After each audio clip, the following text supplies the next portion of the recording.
जय मसीह के मित्रों, मैं आज परमेश्वर के वचन से एक बहुत महत्वपूर्ण चीज आपके साथ शेयर करने जा रहा हूं, जो आज के आधुनिक संसार में समझना बहुत जरूरी, केवल मसीह घरानों के लिए नहीं, सबके लिए, कि आज हम अपनी पीढ़ी को, प्रेजेंट जनरेशन को क्या दे रहे हैं और कौन सी विरासत में बातें को सौंप रहे हैं। हो सकता है हमारी आज की जो संसारिक स्थिति बहुत अच्छी हो, हम आर्थिक रूप से मजबूत हो, सामाजिक रूप से हमारे बड़ा मान और प्रतिष्ठा हो, बहुत अच्छी बात है, परमेश्वर का अनुग्रह है, उसको धन्यवाद दें, जीवन में हमेशा आगे बढ़ते जाएं, ये हम प्रार्थना करते हैं, कामना करते हैं।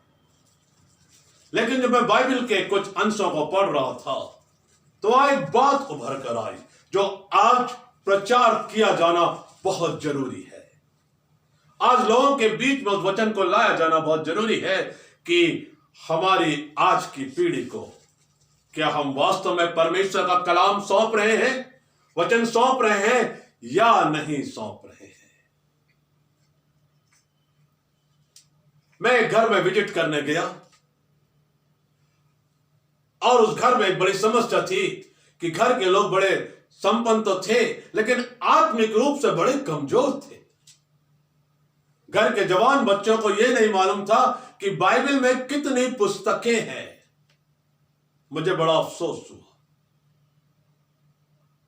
और उनको यह नहीं मालूम था कि प्रभु यीशु मसीह ने हमें क्यों चुना और हमने उसके नाम से क्यों बपतिस्मा लिया है।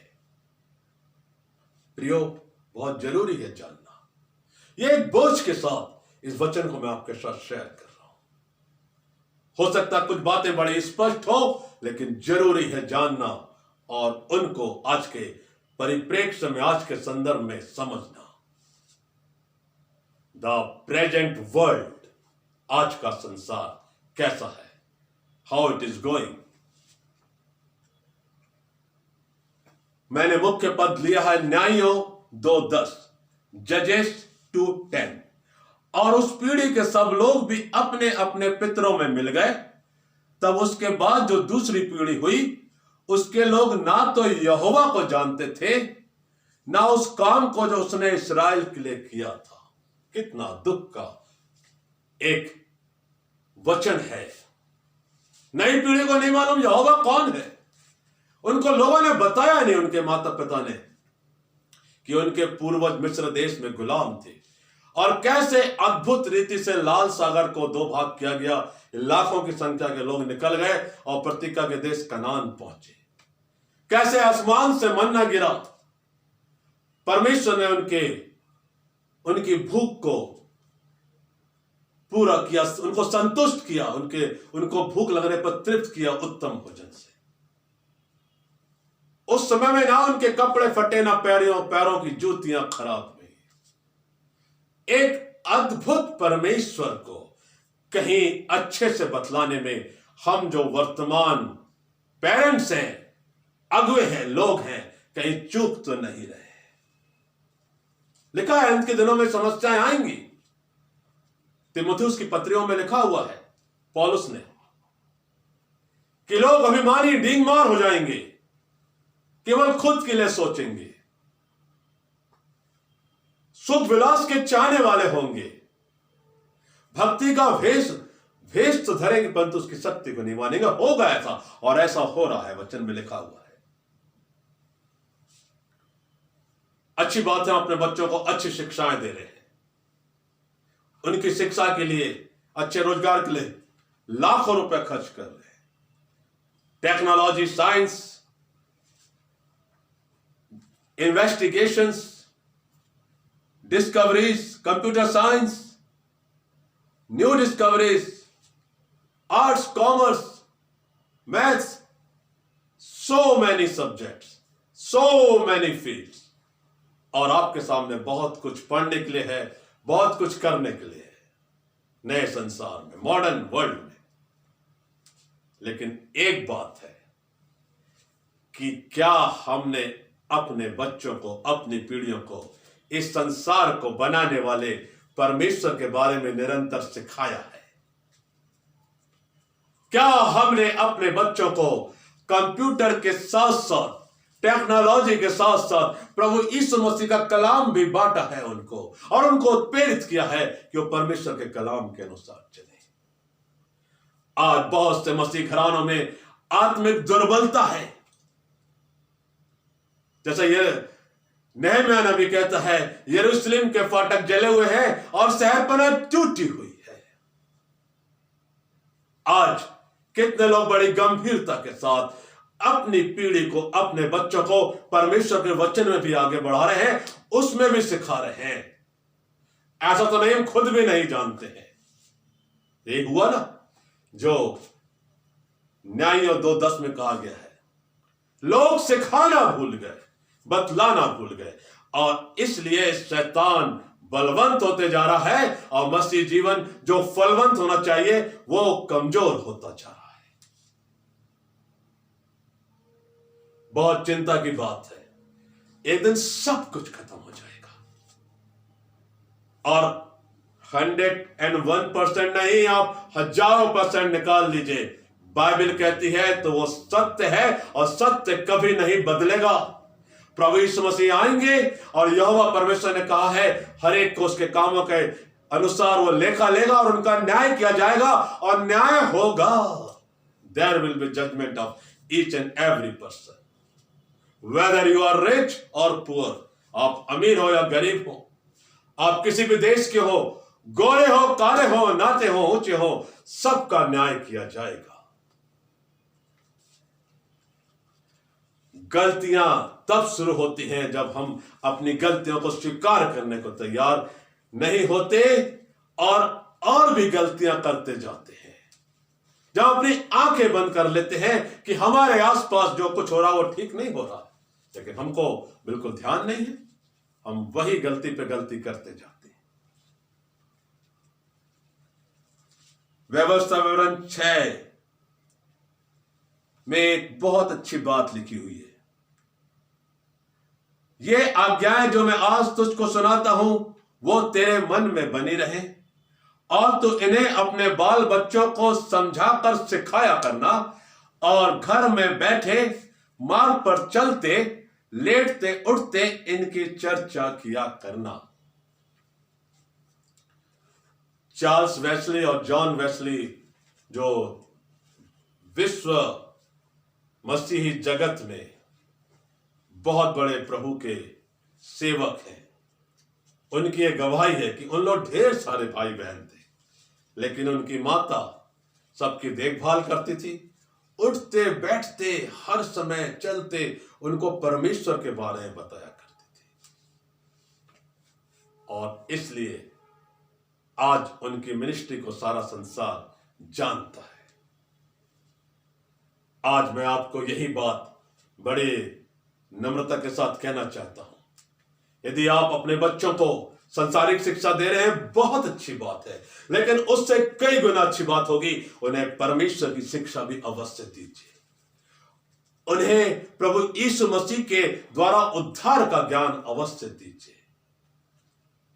नीति वचन में लिखा है, लड़के को शिक्षा उस मार्ग की दे जिसमें उसे चलना चाहिए, और वो जीवन भर उस मार्ग से नहीं भटकेगा।